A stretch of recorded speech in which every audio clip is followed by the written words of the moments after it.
2016-17च्या दरम्यान युनेस्कोची जी समितीचे सदस्य आहेत यांना मी स्वतः निमंत्रित केलं आणि मग ते महाराष्ट्रात आले. डॉक्टर शिकाजनच्या माध्यमातून त्यांना पन्हाळा किल्ला असेल, सिंधुदुर्ग किल्ला असेल, त्यांना आम्ही पटवून दिला की वर्ल्ड हेरिटेज साईटमध्ये जागतिक वारसा स्थळामध्ये आपण का येऊ शकत नाही.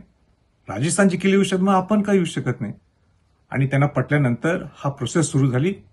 मला हेही आनंद आहे की पार्लमेंटमध्ये मी हा विषय घेतला, चांगल्या पद्धतीने मांडलं की बाकीच्या किल्ल्यांना महत्व दिलं जातं, पण महाराष्ट्राच्या किल्ल्यांना का जागतिक वारसा स्थळामध्ये समाविष्ट केलं जात नाही.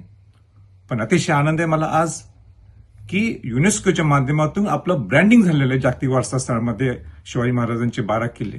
पण त्याच्यावर आपण थांबून चालणार नाहीये.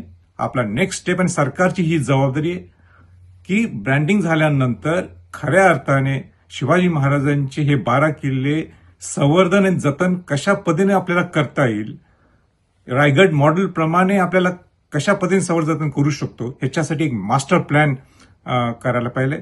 मला अतिशय आनंद होत आहे की छत्रपती शिवाजी महाराजांचे 12 किल्ले आज जागतिक वारसा स्थळामध्ये समाविष्ट झालेले आहेत. शिवाजी महाराजांचे किल्ले हे खऱ्या अर्थाने युद्धशास्त्रीय वास्तुकलेचे अद्वितीय वारसा आहे. आणि म्हणून मला नेहमी वाटत असेल की राजस्थानचे 6 किल्ले हे जागतिक वारसा स्थळामध्ये समाविष्ट होते, मग आपले किल्ले का नाहीत. आणि म्हणून मी 2015 पासून ही मुवमेंट सुरू केली. पण आज आपण आनंद लुटूया की शिवाजी महाराजांचे 12 किल्ले हे जागतिक वारसा स्थळामध्ये समाविष्ट झालेले आहे.